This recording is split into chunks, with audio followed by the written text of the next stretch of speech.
Fermati.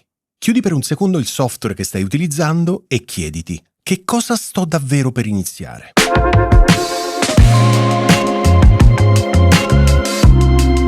Il mantra "se non inizi, non sbagli" regge fin quando non diventa una scusa per pubblicare in automatico, sperando che la qualità si aggiusti da sola. L'inizio è solo il semaforo verde, non è il traguardo. Senza studio, senza feedback, senza iterazione, quel primo slancio si spegne in fretta.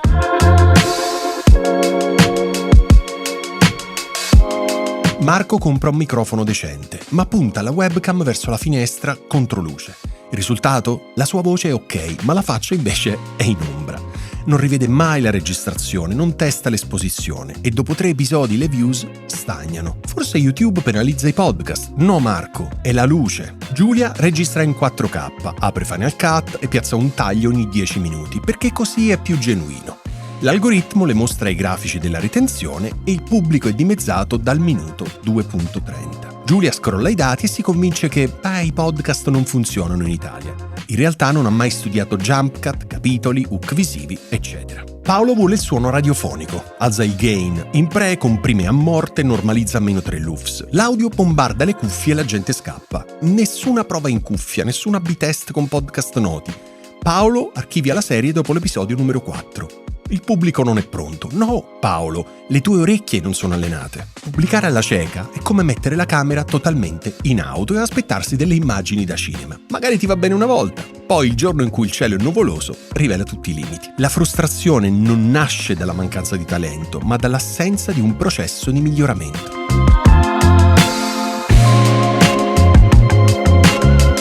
Pubblica un episodio con un obiettivo specifico. Ad esempio, voglio che la luce non bruci il volto e che si sentano meno S nell'audio.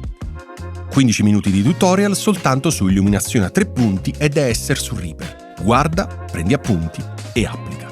Registra di nuovo con la tecnica appena appresa. Confronta e segna la differenza. Ripeti. 10 cicli così sono meglio di 100 upload. Speriamo bene.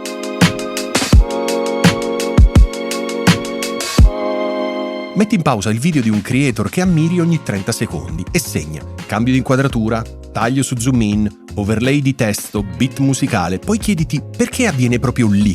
Copia la logica, non lo stile. Questo è, potremmo dire, reverse engineering gratuito. Alcune statistiche reali dicono che l'80% dei video podcast non supera il 5º episodio.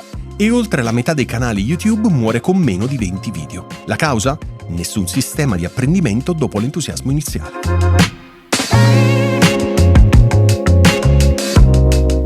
Identifica una lacuna, come ad esempio la mia voce suona inscatolata. Trova 3 risorse, un video tutorial, un articolo tecnico e un episodio di un podcast di produzione audio. Impegna 90 minuti entro venerdì per studiarle e applica questa nuova tecnica nel tuo prossimo episodio. Analizza la retention, i commenti e la tua percezione d'ascolto. Scrivi che cosa hai modificato e che impatto hai visto. Immagina di rimettere play sul tuo prossimo video. Luci sbagliate, rumore di fondo, jump cut assenti. Ora immagina il tuo episodio numero 100.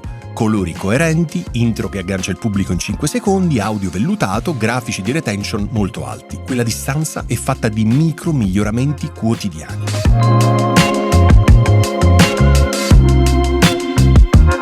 Quindi, premi il tasto pubblica, sì certo, perché senza quel click non c'è nulla da analizzare, ma premi dopo che hai riempito il serbatoio di competenza. Ogni episodio, la versione 1 perde il tuo percorso. Se oggi non hai nulla di nuovo da testare, rinvia di 24 ore e studia. È come dire un pit stop, non è un fallimento. Fra un anno voglio sentirti dire guarda quanta strada ho fatto e sto solo scaldando i motori. Spero che questo video sia stato utile per te e se hai dubbi, domande, curiosità commenta pure, io come al solito ti rispondo nel più breve tempo possibile. Grazie mille, noi ci vediamo settimana prossima.